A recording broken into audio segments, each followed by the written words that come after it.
विषय काय पत्रकार परिषदेत? पत्रकार संवादाचा विषय हाच आहे. गेहर्डी गावामध्ये राजकीय पुढारी ही दलाली करत आहेत. राजकीय पुढाऱ्यांनी महिलांसाठी आलेल्या स्वस्त धान्य दुकानावर कब्जा केलेला आहे. त्या ग्रामसेवकाला BDOला काही पैसे देऊन मॅनेज करून, त्याचं नाव आहे सद्गुरू ज्ञानेश्वर माऊली मजूर सहकारी संस्था, यांना ते कुठल्या कायद्यान्वये मिळालेलं आहे याचा त्या ग्रामसेवकाला, त्या BDO कुलकर्णीला याचा संपूर्ण जबाब विचारण्यासाठी गेहर्डी गावातील ज्या महिला आहेत, महिला बचत गटाचे मी नाव तुम्हाला सांगतो की संघर्ष स्वसहाय्यता बचत गट, ज्याच्यामध्ये 100 महिला आहेत, 100 ते 150 महिला आहेत. त्याचप्रमाणे दुसरं जे नाव आहे दुर्गा स्वयंसहाय्यता संघ, या एक महिला विधवा आहेत. म्हणजे या महिलांना डावलून कशासाठी तुम्ही एका टेंडरवाल्याला, 20 वर्ष गावामध्ये राजकारण केलेल्याला, ज्याच्याकडंच मेडिकल आहे त्याच्याकडंच सगळं म्हणजे गावातलं प्रशासकीय व्यवस्था, त्याला लय गरज लागले का लेकरा बाळाने मिळवून ठेवायसाठी, ह्याचा जबाब ह्या महिला बचत गट सर्वांनी विचारावा. आता ह्याच्यानंतर ते बोलतील आणि त्यांचं झाल्यानंतर काय असेल ते आपण बोलू. ज्या शासनाच्या नियमानं पाहिजे होतं, ज्या शासनाच्या नियमाच्या अटी होत्या त्या आम्ही पूर्ण केल्या होत्या. आणि त्यांनी नंतर जेव्हा आम्ही कागदपत्र त्यांना वेळोवेळी मागतोय, कागदपत्री जेव्हा आम्ही त्यांना व्यवहार करतोय, त्यावेळेस त्यांनी आम्हाला जे आम्ही मागल ते त्यांनी आम्हाला काही दिलेलं नाही. संबंधित अधिकाऱ्याशी पाठपुरावा तुम्ही कायमस्वरूपी करत होता का? हो, माझ्याकडे तशी लेखी पत्र आहेत. काय सांगण्यात आलं तुमच्याकडून? त्यांच्याकडून ते BDO ऑफिसला गेले की त्यांनी सांगतात ग्रामपंचायतमध्ये जावा, ग्रामसेवकांना विचारलं की ते म्हणतात BDOकडे जावा. म्हणजे मग आमच्यासारख्यानी सर्वसामान्य माणसानं जायचं तरी कुठं? पण नेमक्या कोणकोणत्या अडचणीला तुम्हाला सामोरं जावं लागत आहे? प्रत्येक अडचणीला आम्हाला सामोरे जावं लागतंय. आणि त्याच्यात कसं आहे, इथं कोणी आमची दखल घेत नाही. तालुक्याला जावं तरी तालुक्याला, कारण ह्यांनी मॅनेज केलेली असते, त्यामुळे आम्ही काय बोलणार. तुम्ही आतापर्यंत कुठे कुठे तक्रार केली? मी सोलापूरला केली, परत सांगोला तहसीलदारांना केली, BDOना केली, इथं केली, ग्रामसेवकांना. त्यांनी अजिबात आमची दखल घेतलेली नाही. ग्रामसेवकांचं म्हणणं काय आलं? ग्रामसेवकांचं म्हणणं, आम्ही त्यांना ओशी द्या म्हणून सांगितलं होतं, त्यांनी ओशी आम्हाला दिली नाही. आणि त्यांचं लेटर कधी निघालंय? मार्चमध्ये निघाले. तरी पण आम्ही 2 महिने उलटून, मी गेल्या महिन्यात 2 तारखेला त्यांना मागितली होती मला माहिती द्या म्हणून, तर त्यांनी मला अद्याप माहिती दिलेली नाही.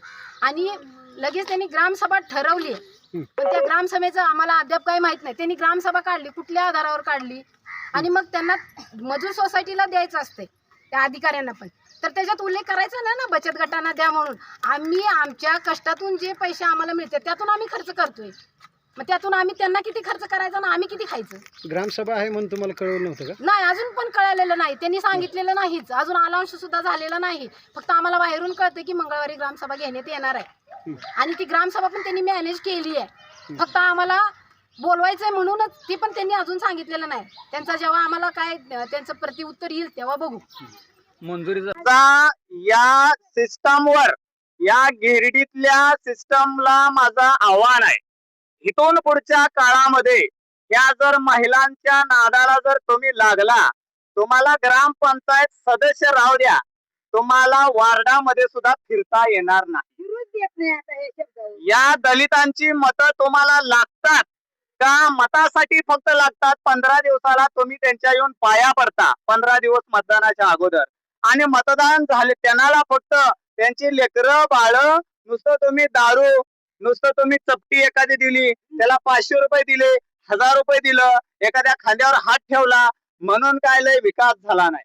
या ठिकाणी स्वस्त धान्याचं दुकान हे महिला बचत गटासाठी होतं आणि ते मागासवर्गीय समाजासाठी होतं. हे महिला बचत गट हे कुणी खाल्लं? स्वस्त धान्याचं दुकान कुणाच्या परवानगीनं, कुठल्या कलमानुसार या मजूर संस्थेला दिलं? त्याचं काय बॅकग्राऊंड आहे? त्याच्यात मागासवर्गीय कोण आहे का? म्हणजे तुमचा असा विचार आहे का की बाबा जे मागासवर्गीय आहेत त्यांच्याकडून आम्ही धान्य कसं घ्यायचं? अरे नाही, ते सुद्धा माणसं लक्षात घ्या, मतासाठी यांचा वापर करू दिला जाणार नाही. काय ह्याच्यात कुठल्या त्या तालुक्यातल्या लोकप्रतिनिधीच्या बंगल्यामध्ये जाऊन बसतो, तिथं काय ते पैशाचा विषय घेतो म्हणून त्याला दिलं का? आज माझ्याकडे व्हिडिओ रेकॉर्डिंग आहे, मी काय असा बोलणारा माणूस नाही. डॉक्टर बाबासाहेब आंबेडकरांनी जो अधिकार दिलाय त्याच्यानुसार मी आर.वाय. घुटुगडे बोलतोय. ह्याच्यामध्ये पैशाची सुद्धा अफरातफर झालेली आहे मित्रांनो. आणि जर इथला ग्रामसेवक ज्याला लोक देव समजतात अशा जर देवानं तुम्हाला क्लास 1 अधिकारी म्हणून या ठिकाणी ठेवलेला आहे,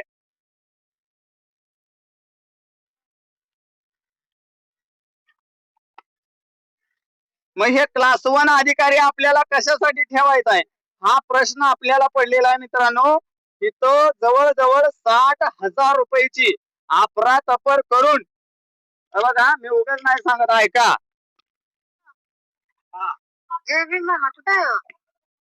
पुण्यात आहे. कधी गेला हा? कधी गेलाय सकाळी आली. सकाळी आलाय आणि मला कधी कोणा सांगत मामा तुम्ही बोलला होता कुठं 50,000 द्यायला लागते म्हणून 50,000 रुपये देऊन ऑर्डर आणले सांगितलं मी. 50,000 देऊन त्यानं ऑर्डर आणले म्हणलं असं काल मला बी असं बोलवलं असं मी सांगितलं. तुम्हाला 50,000 कुठं माहिती? मी म्हटलं मामा जर मला बोलला असतं तर मी 50,000 हे आजरा म्हणले आजरा फोन आजरा ते म्हणलं ना. रेखा काही पडल्या कुठे कोणी क्वार्टर केला काय ना पळापळ केली नाही.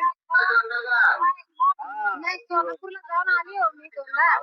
तुम्ही तो जाऊन हे काय काय असं बघायला लागते ना ते. कुठे कुणाला माहित नव्हतं. तुम्ही एकदा मला म्हणलं होतं काय माझा स्वर्गीय सगळ्या महिला आहेत का मी हाय त्या म्हणलं होतं. त्यानंतर तुम्ही